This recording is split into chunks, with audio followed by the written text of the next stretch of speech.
Corona संकट विचाले प्रधानमंत्री की लोगों को अपील, कहा लॉकडाउन तो देश को बचाना है। सूबे भी कहा आखिरी ऑप्शन वजों ही करो इसका इस्तेमाल। चंडीगढ़ मोहाली च अज मुकम्मल लॉकडाउन, बॉर्डर से सख्ती। चंडीगढ़ प्रशासन हफ्ते भर के लॉकडाउन बारे भी कर रहा विचार।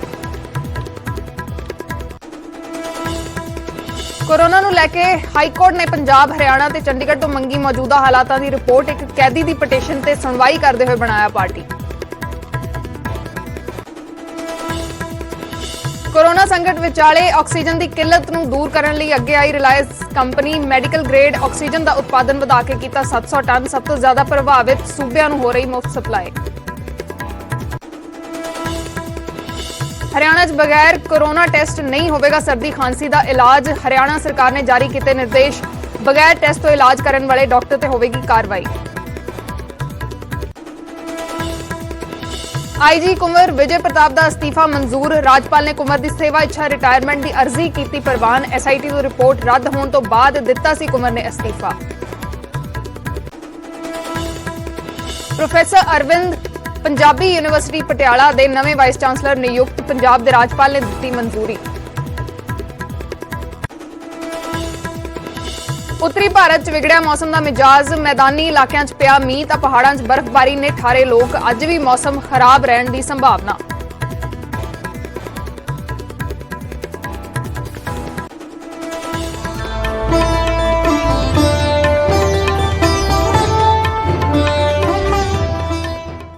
सत श्री अकाल। न्यूज़ 18 पंजाब, हरियाणा, हिमाचल देख रहे दर्शकों का स्वागत। मैं हां अर्शदीप संधू। शुरुआत करते हैं अज के दिन की वड्डी खबर के नाल।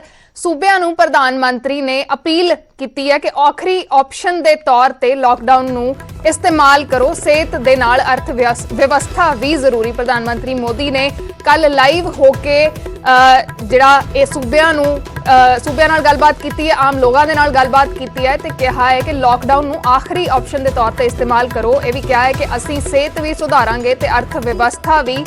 कोरोना गाइडलाइंस की पालना जरूरी है। प्रधानमंत्री ने कहा कि असीं देश नूं लॉकडाउन तो बचाउणा है। मजदूरों लिए भी अपील की है कि मजदूर पलायन ना करन। मजदूर जिथे ने उत्थे रहन। मजदूर जिथे ने उत्थे ही वैक्सीन उन्हां नूं मिलेगी। मजदूरों नूं भी तेजी नाल वैक्सीन मिलेगी। प्रधानमंत्री का कहना सी।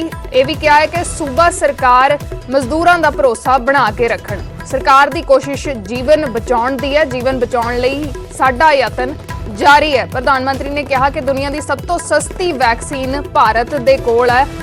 भारत दे विच सब तो वड्डा टीकाकरण अभियान जारी किया गया सी। भारत च 12 करोड़ वैक्सीन डोज हुण तक दिते जा चुके हैं। जरूरतमंद लोगों तक वैक्सीन पहुंचाई गई है। प्रधानमंत्री ने कहा कि जिन्हां लोगों को भी लोड़ सी, लोड़वंद लोगों तक वैक्सीन पहुंचाई गई है। 1 मई तो 18 साल तो उपर लोगों को भी वैक्सीन लगाई जाएगी।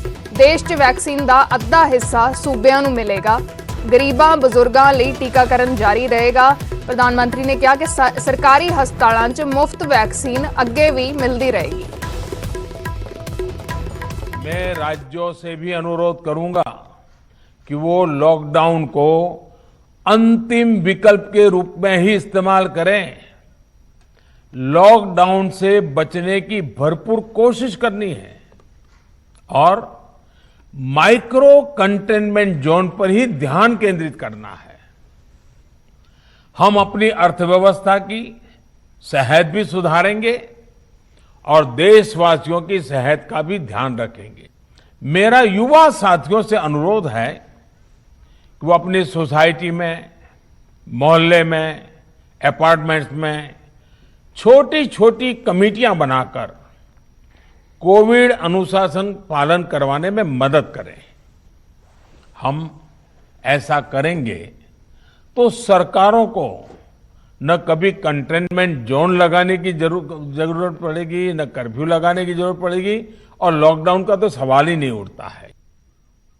पूरी कोशिश है कि हर जरूरतमंद को ऑक्सीजन मिले। ऑक्सीजन प्रोडक्शन और सप्लाई को बढ़ाने के लिए भी कई स्तरों पर उपाय किए जा रहे हैं।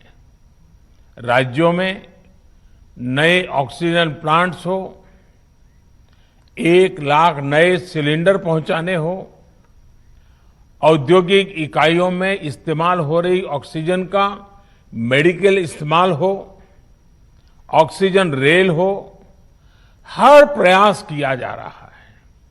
साथियों, इस बार जैसे ही कोरोना के केस बढ़े, देश के फार्मा सेक्टर ने दवाइयों का उत्पादन और बढ़ा दिया है। आज जनवरी फरवरी की तुलना में देश में कई गुना ज्यादा दवाइयों का प्रोडक्शन हो रहा है। इसे अभी और तेज किया जा रहा है। ਅੱਗੇ ਵਧਦੇ ਹਾਂ। ਚੰਡੀਗੜ੍ਹ 'ਚ ਅੱਜ ਮੁਕੰਮਲ ਲੋਕਡਾਊਨ ਹੋਏਗਾ। ਜ਼ਰੂਰੀ ਸੇਵਾਵਾਂ ਜਾਰੀ ਰਹਿਣਗੀਆਂ। ਖਾਣ ਪੀਣ ਦੀਆਂ ਦੁਕਾਨਾਂ ਵੀ ਖੁੱਲੀਆਂ ਰਹਿਣਗੀਆਂ। ਰਾਮਨੌਮੀ ਕਰਕੇ ਪ੍ਰਸ਼ਾਸਨ ਨੇ ਇਹ ਫੈਸਲਾ ਲਿਆ ਹੈ। ਮੋਹਾਲੀ ਵਿੱਚ ਵੀ ਪੂਰਾ ਦਿਨ ਅੱਜ ਬੰਦ ਰਹੇਗਾ, ਲੋਕਡਾਊਨ ਰਹੇਗਾ। ਚੰਡੀਗੜ੍ਹ ਤੇ ਮੋਹਾਲੀ ਦੇ ਵਿੱਚ ਰਾਮਨੌਮੀ ਦੇ ਕਾਰਨ ਇਹ ਫੈਸਲਾ ਲਿਆ ਗਿਆ ਹੈ। ਜ਼ਰੂਰੀ ਸੇਵਾਵਾਂ ਜਾਰੀ ਰਹਿਣਗੀਆਂ।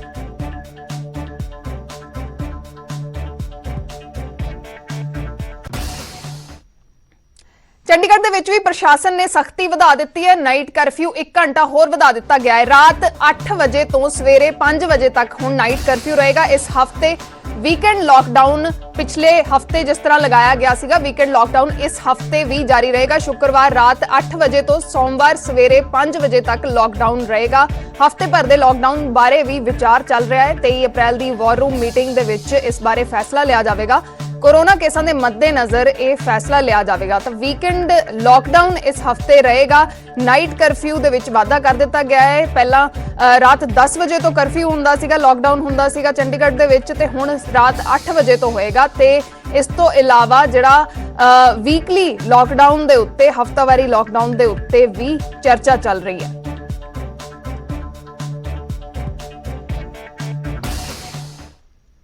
ਪੰਜਾਬ ਦੇ ਵਿੱਚ ਕੋਰੋਨਾ ਦੀ ਖਤਰਨਾਕ ਰਫ਼ਤਾਰ ਥੰਮਣ ਦਾ ਨਾਂ ਨਹੀਂ ਲੈ ਰਹੀ। 24 ਘੰਟਿਆਂ ਦੇ ਵਿੱਚ 61 ਮਰੀਜ਼ਾਂ ਨੇ ਦਮ ਤੋੜਿਆ ਹੈ। ਇੱਕ ਦਿਨ ਦੇ ਵਿੱਚ 4673 ਨਵੇਂ ਕੇਸ ਸਾਹਮਣੇ ਆਏ ਨੇ। ਸੂਬੇ ਦੇ ਵਿੱਚ 3198 ਮਰੀਜ਼ ਠੀਕ ਵੀ ਹੋਏ ਨੇ। ਪਿਛਲੇ 24 ਘੰਟਿਆਂ ਦਾ ਇਹ ਤੁਹਾਨੂੰ ਹਾਲ ਦੱਸ ਰਹੇ ਹਾਂ। ਵੈਂਟੀਲੇਟਰ ਤੇ ਸੀਰੀਅਸ ਹਾਲਤ ਦੇ ਵਿੱਚ 6 ਮਰੀਜ਼ ਨੇ।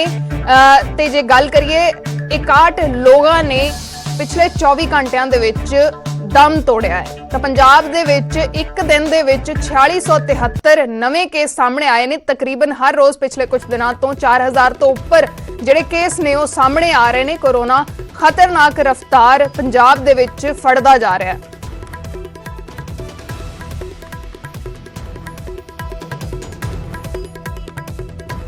ਤਾਂ ਬਲਬੀਰ ਸਿੱਧੂ ਦਾ ਦਾਵਾ ਹੈ, ਸਿਹਤ ਮੰਤਰੀ ਦਾ ਵੱਡਾ ਦਾਵਾ ਹੈ ਕੋਰੋਨਾ ਸੰਕਟ ਦੇ ਵਿਚਾਲੇ ਕਿ ਪੰਜਾਬ 'ਚ ਦਿੱਲੀ ਵਰਗੇ ਹਾਲਾਤ ਨਹੀਂ ਨੇ। ਸਾਡੇ ਕੋਲ ਦਵਾਈਆਂ ਤੇ ਆਕਸੀਜਨ ਦਾ ਪੂਰਾ ਸਟਾਕ ਹੈ। ਸਿਹਤ ਮੰਤਰੀ ਨੇ ਜਾਣਕਾਰੀ ਦਿੱਤੀ ਹੈ, ਕਿਹਾ ਹੈ ਕਿ ਲੋਕਡਾਊਨ ਨਾਲ ਕੋਰੋਨਾ ਤੇ ਕੰਟਰੋਲ ਜ਼ਰੂਰ ਹੋਵੇਗਾ।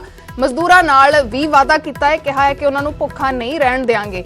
ਹੋਟਲ ਮਾਲਕਾਂ ਨੂੰ ਵੀ ਅਪੀਲ ਕੀਤੀ ਹੈ ਕਿ ਆਪਣੇ ਵਰਕਰਾਂ ਦਾ ਧਿਆਨ ਰੱਖੋ। ਤਾਂ ਸਿਹਤ ਮੰਤਰੀ ਦਾ ਵੱਡਾ ਦਾਵਾ ਹੈ ਕਿ ਦਿੱਲੀ ਵਰਗੇ ਹਾਲਾਤ ਪੰਜਾਬ ਦੇ ਵਿੱਚ ਨਹੀਂ ਹਨ। ਸਾਡੇ ਕੋਲ ਦਵਾਈਆਂ ਤੇ ਆਕਸੀਜਨ ਦਾ ਪੂਰਾ ਸਟਾਕ ਹੈ। ਮਜ਼ਦੂਰਾਂ ਨੂੰ ਵੀ ਅਪੀਲ ਕੀਤੀ ਹੈ ਕਿ ਭੁੱਖਾ ਨਹੀਂ ਰਹਿਣ ਦੇਵਾਂਗੇ। ਇਸ ਵਕਤ ਸੂਬੇ ਦੇ ਸਿਹਤ ਮੰਤਰੀ ਬਲਵੀਰ ਸਿੰਘ ਮੇਰੇ ਨਾਲ ਨੇ, ਉਹਨਾਂ ਨਾਲ ਗੱਲ ਕਰਾਂਗੇ। ਬਲਵੀਰ ਜੀ, ਜਿਸ ਤਰ੍ਹਾਂ ਕੱਲ ਕੁਝ ਨਵੇਂ ਐਲਾਨ ਕੀਤੇ ਗਏ ਨੇ ਕਿ ਕੋਰੋਨਾ ਤੋਂ ਬਚਾਅ ਦੇ ਲਈ, ਲੱਗਦਾ ਹੈ ਕਿ ਇਹ ਜਿਹੜੇ ਵਰਤੀਆਂ ਗਈਆਂ ਤਰਕੀਬਾਂ ਇਸ ਦੇ ਨਾਲ ਕੋਰੋਨਾ ਕੰਟਰੋਲ 'ਚ ਜ਼ਰੂਰ ਆਊਗਾ? ਡੈਫੀਨੇਟਲੀ ਜਦੋਂ ਅਸੀਂ ਪਹਿਲਾਂ ਵੀ ਜਦੋਂ ਲਾਕਡਾਊਨ ਲਾਇਆ ਸੀ, ਉਸ ਤੋਂ ਬਾਅਦ ਅਸੀਂ ਜਿਹੜਾ ਕੋਰੋਨਾ ਕੰਟਰੋਲ ਕਰਨ 'ਚ ਬਹੁਤ ਕਾਮਯਾਬ ਹੋਏ ਸੀ। ਔਰ ਉਦੋਂ ਸਾਡੇ ਕੋਲ ਇੰਨਾ ਸਿਸਟਮ ਵੀ ਨਹੀਂ ਸੀਗਾ, ਪਰ ਅੱਜ ਸਾਡੇ ਕੋਲ ਸਿਸਟਮ ਵੀ ਬਹੁਤ ਮਜ਼ਬੂਤ ਹੈਗਾ। ਪਰ ਕਰੋਨਾ ਦਾ ਜਿਹੜਾ ਇਸ ਵੇਲੇ ਵੇਰੀਐਂਟ ਵੇਰੀਐਂਟ ਜਿਹੜਾ ਹੈਗਾ ਬਹੁਤ ਸਟਰੋਂਗ ਹੈਗਾ ਔਰ ਬਹੁਤ ਹੀ ਜ਼ਿਆਦਾ ਸਪਰੈਡ ਹੋ ਰਿਹਾ ਹੈ, ਬਹੁਤ ਛੇਤੀ ਇਨਫੈਕਟ ਅੱਗੇ ਕਰਦਾ ਹੈਗਾ। ਉਹਨੂੰ ਰੋਕਣ ਵਾਸਤੇ ਅਸੀਂ ਕਾਫੀ ਇਹ ਜਿਹੜਾ ਸਹਾਈ ਹੋਇਆ, ਜਿਹੜਾ ਲਾਕਡਾਊਨ ਹੈ ਜਾਂ ਜੋ ਅਸੀਂ ਨਵੀਆਂ ਰਿਸਟ੍ਰਿਕਸ਼ਨ ਪਾਸ ਕੀਤੀਆਂ ਨੇ, ਉਹਦੇ ਨਾਲ ਕਾਫੀ ਲੋਕਾਂ ਨੂੰ ਰਾਹਤ ਮਿਲੇਗੀ। ਲੋਕਾਂ ਦੇ ਮਨਾਂ ਦੇ ਵਿੱਚ ਜੀ ਇੱਕ ਵਹਿਮ ਜ਼ਰੂਰ ਪਾਇਆ ਜਾ ਰਿਹਾ ਕਿ ਜਿਸ ਤਰ੍ਹਾਂ ਦਿੱਲੀ ਦੇ ਵਿੱਚ ਪਹਿਲਾਂ ਵੀਕਐਂਡ ਲਾਕਡਾਊਨ ਲਗਾਇਆ ਜਾਂਦਾ, ਉਸ ਤੋਂ ਬਾਅਦ ਹੁਣ ਪੂਰਨ ਲਾਕਡਾਊਨ ਲਗਾ ਦਿੱਤਾ ਗਿਆ, ਕਿ ਪੰਜਾਬ ਅਜਿਹੀ ਸਥਿਤੀ 'ਚ ਤਾਂ ਨਹੀਂ ਜਾ ਸਕਦਾ ਕਿ ਆਉਣ ਵਾਲੇ ਸਮੇਂ 'ਚ ਵੀਕਐਂਡ ਲਾਕਡਾਊਨ ਜਾਂ ਪੂਰਨ ਲਾਕਡਾਊਨ ਲਗਾਉਣਾ ਪੈ ਜੇ, ਕਿਉਂਕਿ ਦਿੱਲੀ ਦੇ ਜਿਹੜੇ ਹਾਲਾਤ ਨੇ ਉਹ ਪੰਜਾਬ ਦੇ ਹਾਲਾਤ ਦੇ ਕੰਪੇਅਰ ਕਰੀਏ ਤਾਂ ਕਿੱਥੇ ਜੇ ਖੜੇ ਨੇ ਜੀ?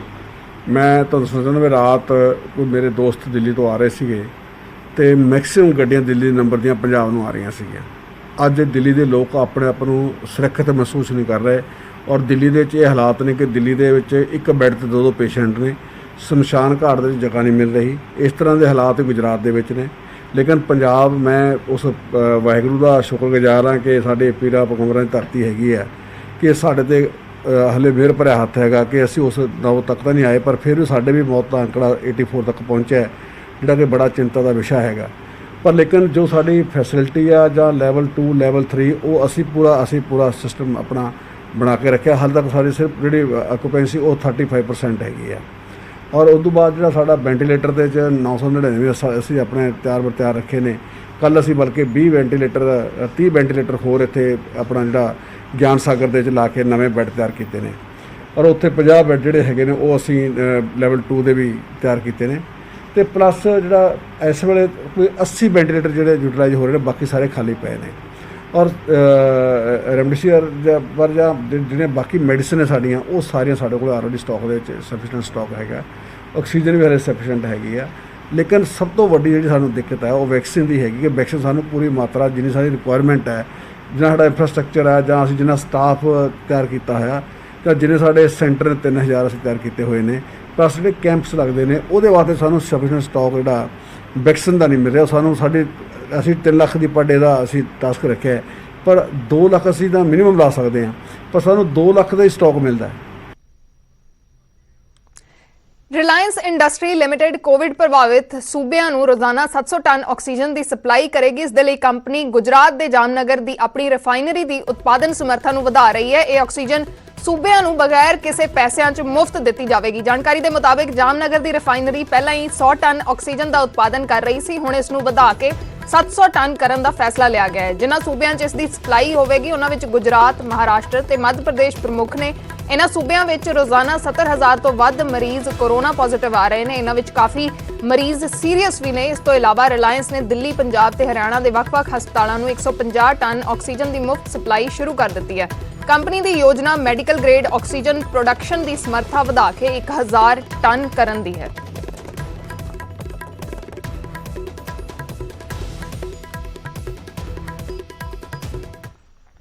ਅੱਗੇ ਵਧਦੇ ਹਾਂ। ਹਰਿਆਣਾ ਸਰਕਾਰ ਦਾ ਕੋਰੋਨਾ ਨੂੰ ਲੈ ਕੇ ਵੱਡਾ ਫੈਸਲਾ ਆਇਆ ਹੈ। ਕੋਰੋਨਾ ਟੈਸਟ ਨੂੰ ਲੈ ਕੇ ਜ਼ੁਕਾਮ ਖਾਂਸੀ ਦੇ ਇਲਾਜ ਲਈ ਕੋਰੋਨਾ ਟੈਸਟ ਜ਼ਰੂਰੀ ਹੋਏਗਾ। ਬਿਨਾਂ ਟੈਸਟ ਜ਼ੁਕਾਮ ਖਾਂਸੀ ਦਾ ਹੁਣ ਹਰਿਆਣਾ ਦੇ ਵਿੱਚ ਇਲਾਜ ਨਹੀਂ ਹੋਏਗਾ। ਬਿਨਾਂ ਟੈਸਟ ਇਲਾਜ ਕਰਨ ਤੇ ਡਾਕਟਰਾਂ ਦੇ ਉੱਤੇ, ਜ਼ਿੰਮੇਵਾਰ ਡਾਕਟਰਾਂ ਦੇ ਉੱਤੇ ਕਾਰਵਾਈ ਵੀ ਹੋਵੇਗੀ। ਹਰਿਆਣਾ ਸਰਕਾਰ ਨੇ ਹੁਕਮ ਜਾਰੀ ਕੀਤੇ ਨੇ, ਜਿਵੇਂ ਕੋਰੋਨਾ ਵਾਇਰਸ ਦੇ ਖਾਸ ਕਰਕੇ ਜਿਹੜੇ ਸਿੰਪਟਮਸ ਹੁੰਦੇ ਨੇ, ਉਹ ਜ਼ੁਕਾਮ ਜਾਂ ਸੁੱਕੀ ਖਾਂਸੀ ਅਸੀਂ ਕਹਿੰਦੇ ਆ ਕਿ ਇਹ ਸਿੰਪਟਮਸ ਨੇ, ਤਾਂ ਉਸ ਨੂੰ ਲੈ ਕੇ ਇੱਕ ਵੱਡਾ ਫੈਸਲਾ ਆਇਆ ਕਿ ਹੁਣ ਜ਼ੁਕਾਮ ਖਾਂਸੀ ਦੇ ਇਲਾਜ ਲਈ ਕੋਰੋਨਾ ਟੈਸਟ ਲਾਜ਼ਮੀ ਹੋਏਗਾ।